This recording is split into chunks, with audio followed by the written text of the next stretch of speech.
지금 아무리 이종 장기 이식이 연구가 되고 시도가 되고 또 인공 장기 아무리 해도 지금은 사람에게서부터 얻은 장기를 사람에게 이식해주는 방법이 가장 확실하고 좋은 방법으로 알려져 있습니다. 지금 상황에서는 뇌사자 장기를 한 분이라도 더 발굴 잘해서 동의를 잘 받아서 아프고 힘들어 하시는 분들, 보통 뇌사자 장기 이식을 기다리시는 분이 보통 몇 년씩 기다리시거든요. 한 분도 없게 하자. 이것이 저의 목표고요. 몸을 많이 아프시다가 새로운 장기를, 기능 좋은 장기를 얻어서 새 삶을 사시는 분들을 활동적인, 열정적인 삶을 보면서 저는 이것이 바로 할 만한 일이로구나. 그걸 느끼고 이런 기회를 주신 하느님한테 감사를 드려야 되겠죠. 좀 감사합니다.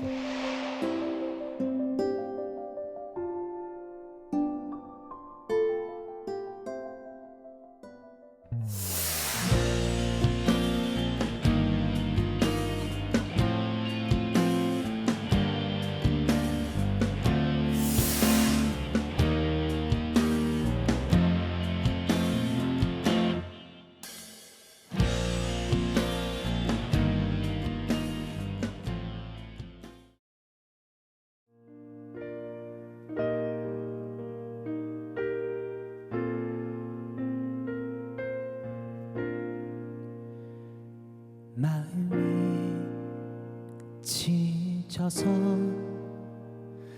기도할 수 없고 눈물이 빗물처럼 흘러내릴 때 주님은 우리 연약함을 아시고 사랑으로 인도하시네.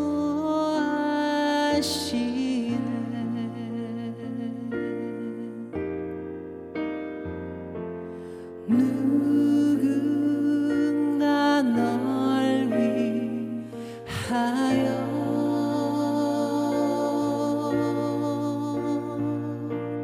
누군가 기도하네.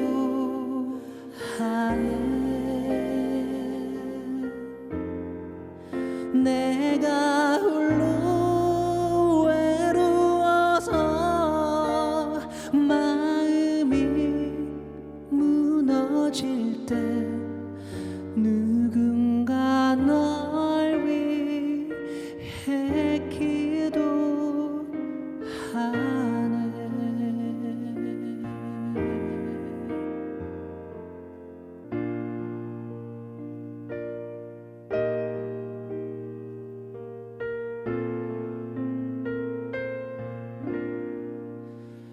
주님은 우리 연약함을 아시고 사랑으로 인도하시네.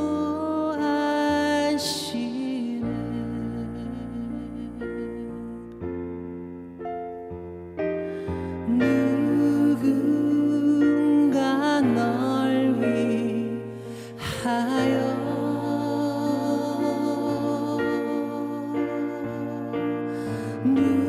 누군가 기도하네.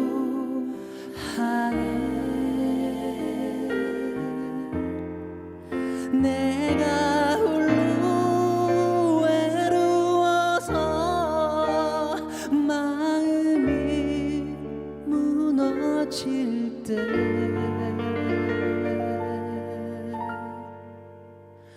누군가 널 위해 기도하네.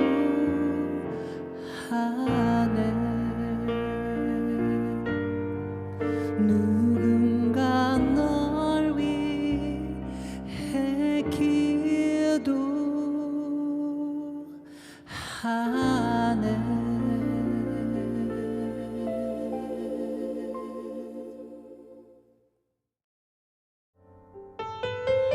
2016년 573명까지 늘었던 뇌사 장기 기증자가 지난해에는 442명으로 감소하는 추세라고 하는데요.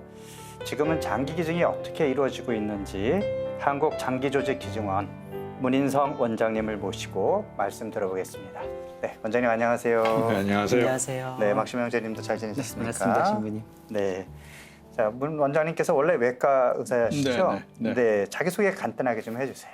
네, 신부님 저는 카톨릭과 대학 졸업하고서요. 네. 여기 명동 성모병원에서 네. 외과 트레이닝 시작했어요. 네. 1980년부터. 그래서 재작년에 은퇴했습니다. 아. 그 사이에 강남 성모병원, 네. 서울 성모병원, 여의도 성모병원 이렇게 네. 다니면서 혈관 외과 네. 수술하고요. 그다음에 신장 이식, 간 네. 이식, 이식외과를 전공을 네. 했습니다. 네. 그러다가 이식학회 회장을 네. 하고 나서 우연한 기회에 한국장기조직기증원 원장으로 네네. 지금 일하고 있습니다. 네.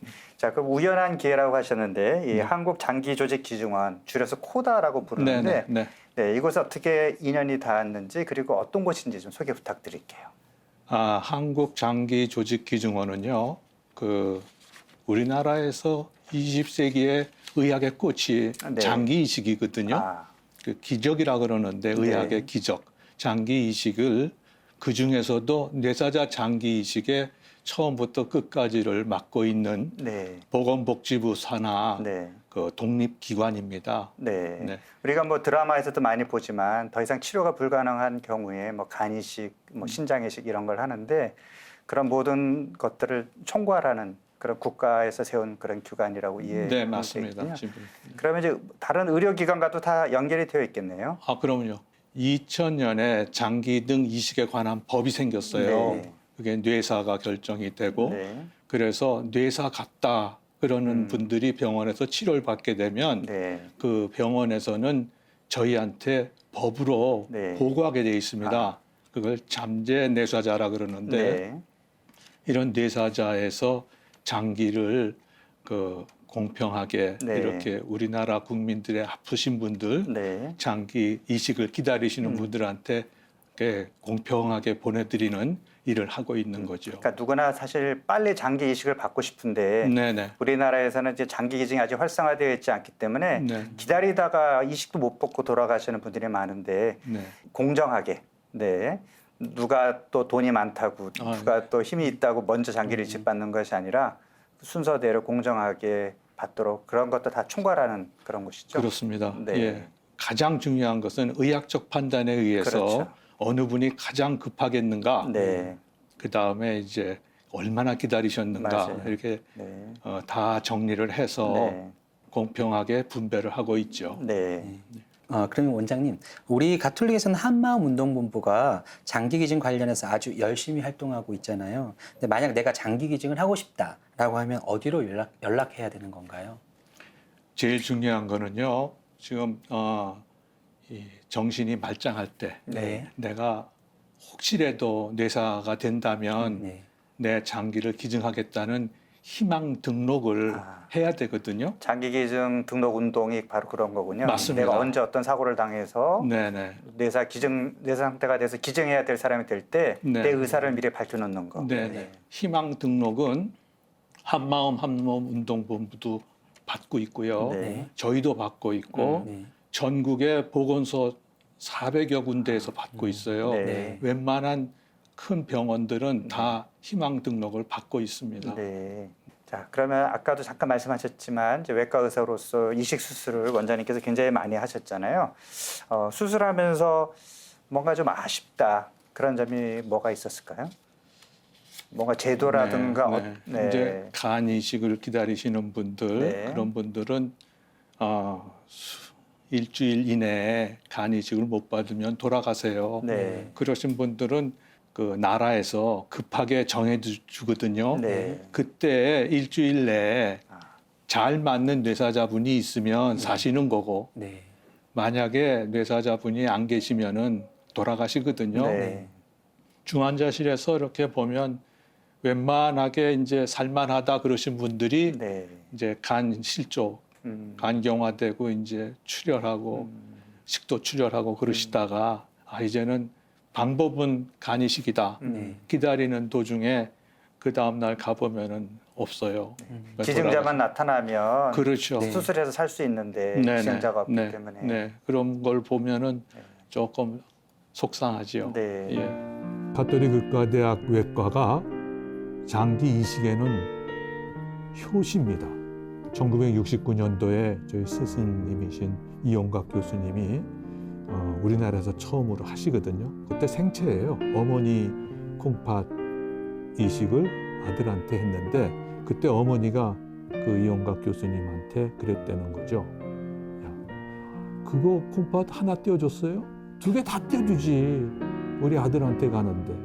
이렇게 우리 가톨릭 의과대학 외과가 혈관 이식에는 우리나라의 파이오니어예요. 그래서 저는 본과 3학년 때 난 외과 한다. 외과 중에서도 혈관 이식을 하겠다. 그런 마음으로 시작을 했죠. 그래서 혈관 이식을 쭉 했습니다. 40년 동안 외과 의사 하면서 혈관 이식에 관한 수술을 열심히 하고 은퇴하게 됐죠.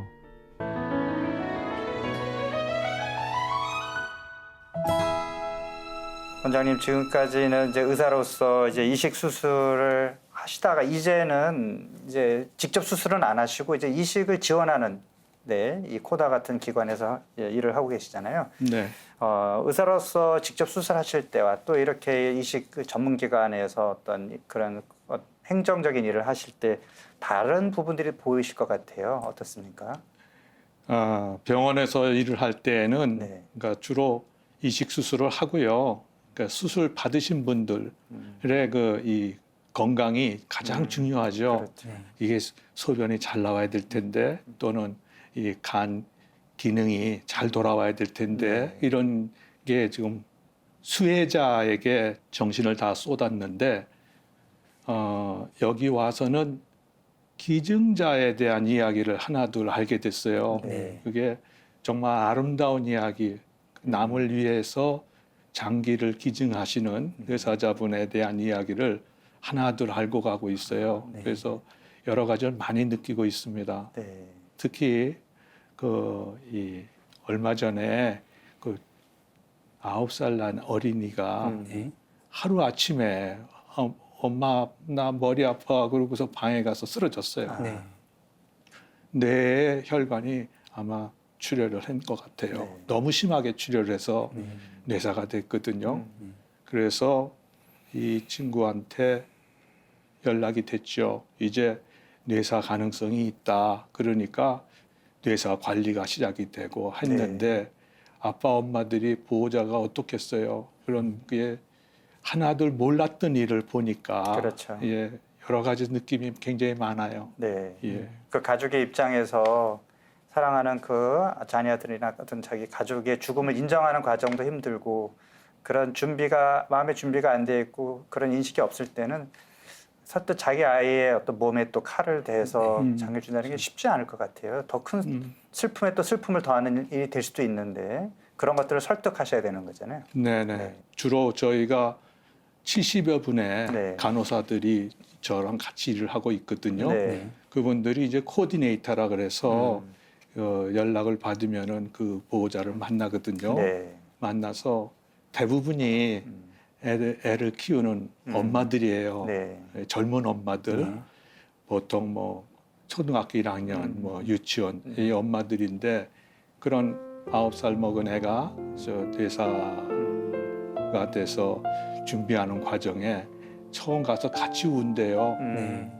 장기 기증 얘기를 할 수가 없어서. 처음부터 꺼내기는 예. 어렵죠. 그래서 어떤 경우는 한 이틀, 3일을 가서 아무 소리 못 하고 같이 엄마하고 같이 울고 그러다가 차근차근히 이제 이야기를 시작을 하면 주로 그렇답니다.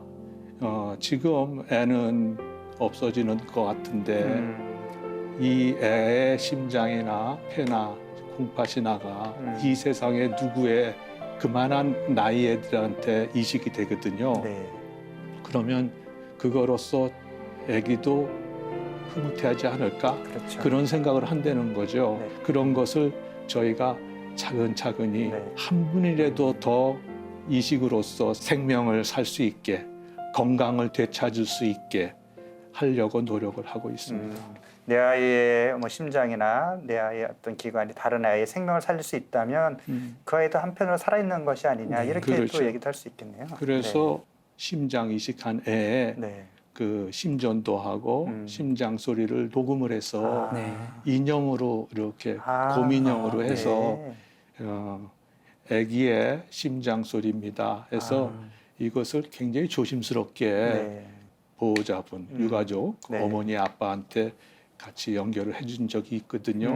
이거는 굉장히 예민한 구석인데 그렇죠. 어떤 분은 좀 기뻐하실 수도 있고 어떤 분은 그러면요. 조금 또 어려워하실 수도 네, 있겠네요. 네, 그래서 그 이제 우리가 뇌사 얘기를 많이 들었지만 정확한 뇌사의 정의를 모르는 경우도 있고요. 그리고 이분이 지금 뇌사 상태이니까 장기를 줄 수 있다. 이 판정 내리는 것도 굉장히 의학적으로 좀 정밀하게 해야 될 것 같은데요. 어떤 기준으로 뇌사 판정을 하게 되죠? 전 세계에서요 네. 뇌사 판정에 대한 한 네. 우리나라가 제일 세요. 아, 2번에 걸친 네. 뇌파 검사를 해야 됩니다. 네. 그 다음에 그 뇌사라 진단을 하려면 여러 가지 충족 조건이 있거든요. 네. 뇌에 신경이 12개가 있는데요. 네. 그것이 다 없어야 돼요. 음. 그 다음에 자기 숨을 쉴 수 있는 능력이 없어야 되거든요. 네. 단지 심장은 뇌사가 되더라도 좀 뛰어요. 네. 하느님은 그렇게 만들어 주신 것 같아요. 네. 그래서 심장은 뛰니까 몸은 따뜻한데 사망이라니 이렇게 일반인들이 생각하시거든요. 네. 뇌사라 하면 뇌의 신경이나 모든 것이 정말 사망이기 때문에 네. 이 회복이 불가능합니다. 그것이 식물 인간하고 다른 다른 거예요. 거죠. 네. 예. 네. 식물 인간은 이제 깨어날 가능성이 있는 가능성이 거죠. 있습니다. 그것은 네. 아무도 몰라요. 네. 뭐 몇 달 있다가 깰 수도 네. 있고 몇 년이 지나서도 깰 수 있고 가끔 해외 토픽 보면 뭐 10년 지나서 네, 그런 깨났다 분도 그러고 있죠. 그러잖아요. 네. 그거는 뇌사가 아니죠. 그러면 뇌사가 되면 다른 장기가 어느 정도 시간이 지나면 심장사가 되는 건가요?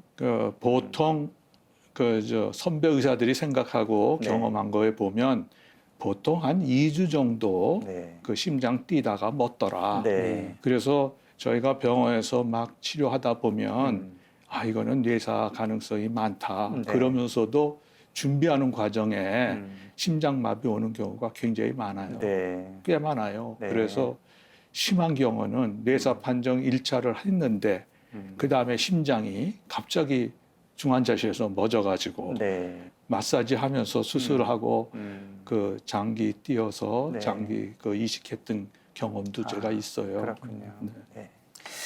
네, 그러면 원장님 그 뇌사까지 진단받으신 환자분들이 정말 쉬운 결정은 아니겠지만 장기 기증을 안 하는 가장 큰 요인이 어떤 것이 있을까요? 외국에 같으면은 본인의 뇌사가 됐을 때 난 장기 기증을 합니다. 그것으로 끝납니다. 근데 우리나라는 그 가족들의 동의가 필요해요. 네. 선순위자 가족이라 그래서 한 분을 꼭 찾아야 돼요. 제일 선순위자가 이건 아니에요. 그러면 못 해요. 네. 그래서 가족의 동의율, 네. 가족이 이제 동의하는 것이 중요한데 우리나라 평균 통계로 보면 3분의 1, 3분의 2 정도는 본인이 뇌사가 돼서 장기 기증을 하겠다고 하더라도 네. 가족들이 이해를 못하죠. 네. 예, 그래서 장기 기증까지 안 되는 경우가 많아요. 기다리는 사람들은 굉장히 많잖아요. 점점 많아져요. 네. 작년에 3만 9천여 명 정도 됐다 그러는데 네. 올해 대충 통계는 한 4만 명 좀 넘는 것 같아요. 네. 그런데 뇌사자 장기 기증을 작년에 하신 분이 500여 명이 안 네. 되거든요. 네. 그러니까 한 분의 뇌사자에서 평균 3개, 네. 4개 정도가 장기가 이식될 수 되거든요. 있는데. 네. 그러니까 많이 해야 2,000명 정도거든요. 자, 그러면 실질적으로 이제 장기 기증자가 나왔다. 뇌사가 돼서 그 통보를 받으면 실제로 장기 이식 수술이 이루어질 때까지 여러 과정이 이제 있을 것 같은데요. 어떤 네. 과정을 거치는지 좀 구체적으로 말씀해 주세요. 네. 제일 먼저 법에 의해서 네. 병원에서는 진료하다 보니까 음. 이분은 뇌사가 될 가능성이 많습니다. 그러면 저희한테 신고하거든요. 네. 그러면 저희는 전국에 70여 분의 간호사들이 대기하고 있습니다. 네. 그러면 저녁 때, 새벽에, 밤에 가죠. 네. 중환자실에 갑니다. 시간이 촉박하니까 새벽이라도 나타나면 그러면요. 네. 찾아가야 되는군요. 찾아가야죠. 네. 찾아가서 우선 중환자실에 가서 연세가 어떻게 되신 분인가 네. 한번 상황을 보고 그 다음에 주치 신경외과 선생님도 그렇고 내과 선생님도 그렇고 중환자 의학과 선생님, 응급실 선생님 이게 만나 뵙죠. 네. 그 다음에 이제 보호자를 만나죠. 보호자를 만나서 조심스럽게 네. 동의를 받습니다. 음.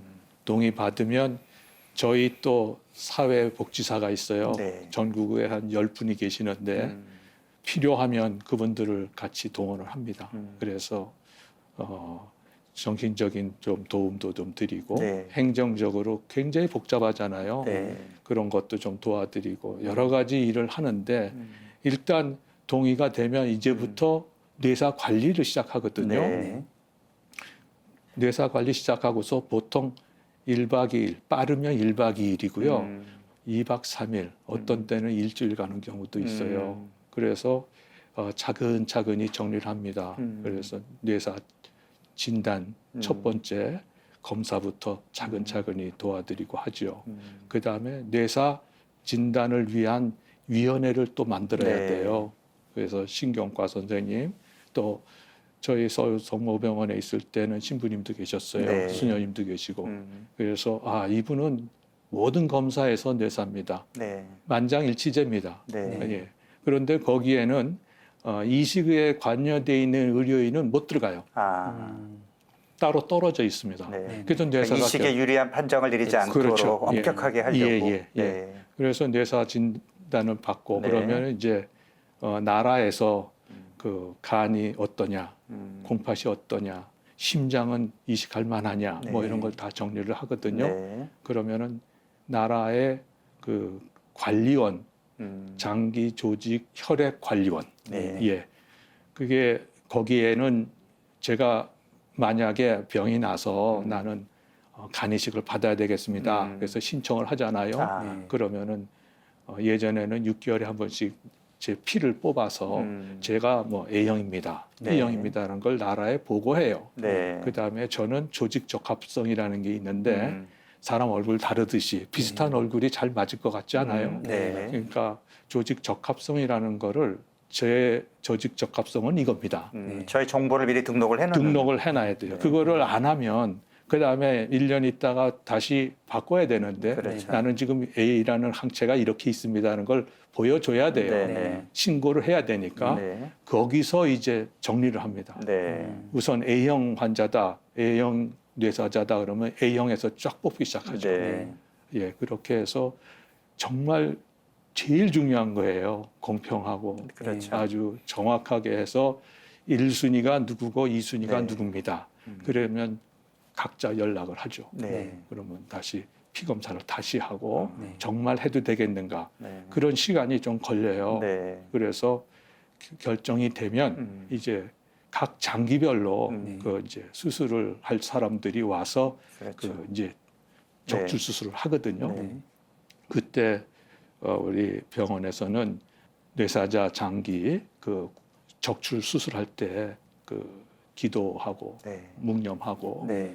그 예의를 다 하고서 이제 그렇죠. 시작을 하죠. 네. 그래서 끝나자마자 뭐 장기가 뭐 이제부터는 싸움이거든요. 네. 시간 싸움이에요. 그렇죠. 될 수 있으면은 허열, 그러니까 피가 안 가는 상태에서 저 장기를 튼튼하게 하자. 네. 그것이 시간이거든요. 네. 그러니까 막 앰뷸런스 타고 앵앵거리고 그렇죠. 갑니다. 가서 수술을 하죠. 원장님, 그 유럽 국가들은 예, 이 예. 장기 기준율이 높다고 들었는데 예. 사실 우리나라와 그 유럽이 도대체 뭐가 차이가 있길래 뭔가 좀 가치관이 다른지 왜 유럽은 많은데 우리는 적을까? 그 이유를 좀 설명해 주세요. 스페인이 네. 굉장히 그 장기 이식 네. 그 굉장히 활성화가 돼 있다고 보거든요. 네. 가장 근본적인 차이는요. 저희는 내가 뇌사가 되면 장기 기증을 하겠습니다. 그런 얘기를 하는데 스페인은요.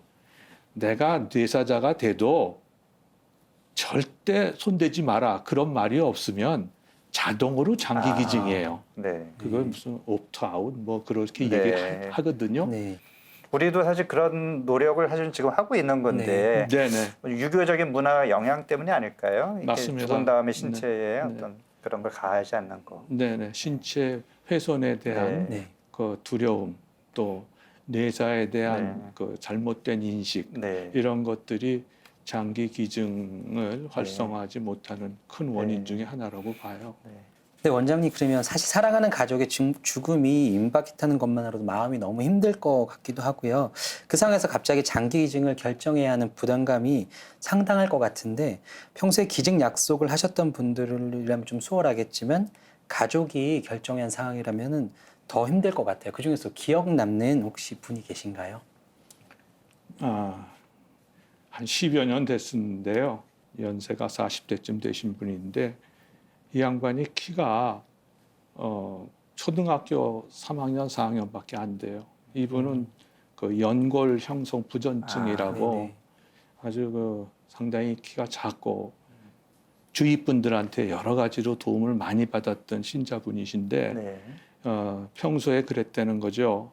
내가 혹시라도 다쳐서 뇌사가 되면 주위의 여러 사람들한테 도움을 많이 받았으니 나는 장기 기증을 하겠다. 그러시다가 정말 다쳤어요. 그래서 장기 기증을 결정을 하고 장기를 다 띄고 이제 보내드렸는데 아직도 우리 사회에서는 네. 그 장애인의 키 작은 사람의 그런 장기가 편견이 있죠. 네네. 편견이 있는 것 같아요. 네네. 그래서 간하고 양쪽 콩팥하고 그렇게만 해서 장기 이식을 했거든요. 네. 주위에 여러 따뜻한 마음으로 도와줬던 것에 나는 가게 되면 보답만큼 하고 가겠다. 그런 네. 아름다운 마음이 그 했던 그분의 기억이 팍 나는데요. 네. 기증자 가족 하면 뭐 사실은 사별 가족이잖아요. 내 사랑하는 가족이 세상을 떠난 건데 사별 가족을 위한 그런 프로그램 그런 것도 좀 있을 것 같은데 어떻습니까? 예, 기증자 가족분들 말을 못하죠. 네. 네, 그래서 가족분들을 위한 모임을 저희가 이렇게 만들어서 같이 두 분이 같이 세 분이 가족이 모이면 조금 힐링이 돼요. 그렇죠. 같은 비슷한 상황에서 네. 그런 그 가족들 모임을 저희가 주도하고 같이 하고 있고 그다음에 1년에 한 번씩 기증자 봉헌의 네. 날을 네. 네네. 행사하시잖아요. 네네. 저희도 합니다. 네. 저희가 추모의 밤을 하는데 네. 저희는 뇌사자로서 기증하시고 하늘 날아가신 분들을 저 밤하늘의 별에 되셨다고 얘기를 해요. 네. 그래서 기증자 유가족을 위한 그 추모 행사를 네. 하고요. 그리고 기증자 유가족들하고 그 다음에 그 받으신 분들하고 네. 그 다음에 저희 그 직원들하고 네. 사회복지사들 뭐 이렇게 모여서 합창단이 있어요. 아. 네. 생명의 소리 합창단이라고 네. 거기에 저희가 같이 노래 음. 음악도 하고 그러는데 상당히 따뜻한 사람들이에요. 네. 코로나 때문에 매주 못 만나는데 이제 정기 공연도 하고요. 네. 그런 아름다운 일을 하고 있습니다. 네. 기증자 가족들이 굉장히 위로를 많이 받을 것 같아요. 네. 네. 코로나 때문에 기증 약속이 줄지 않았을까 이런 걱정도 있는데 어떤가요? 신부님, 네. 신부님 그 코로나 시기에 그 병원에 들어가 보신 적 못 있으시죠? 갔죠. 못 갔죠. 네. 네. 사회 뭐 거리두기 해가지고 못 들어갔거든요. 네. 근데 저희는 보호자를 만나려면 네. 안 들어가면 안 되잖아요. 그렇죠. 그러면 들어가는데 3일간 유효한 그 신속 검사, 네. 검사의 결과를 갖고 와라 그러거든요. 병원에 들어가려면 병원에 들어갈 의사라도요? 때. 예. 음. 특히 수술실 들어갈 때는 네. 그게 꼭 필요하거든요. 저희 코디네이터들이 평균 한 30번 정도 검사합니다. 1년에. 그 병원에 들어가기 위해서. 예. 네. 코피 안 난 게 다행이죠. 그러네요. 예. 네. 그래서 코로나 시대에 상당히 어려웠어요. 네. 주치의가 보호자를 만나기가 힘들었는데요. 뭐. 이렇게 어려운 상황에서도 그래도 많이들 생각이 좀 바뀌신 것 같고 자백 여부는 큰 차이 없거든요. 네. 그래서 다행이다 이렇게 가슴 쓸고 있어요. 네. 고맙습니다. 난 이렇게 누군가의 그 장기 기증 장기로 이렇게 세상을 살고 있습니다. 그런 얘기하고 그래도 네가 어딘가에서 심장이 뛰고 있는 것을 느낀다 이런 걸 써주신 분도 있고 그걸 이렇게 읽다 보면 우리가 하는 일이 하느님이 보기 참 잘한다 그런 말씀을 하시지 않을까.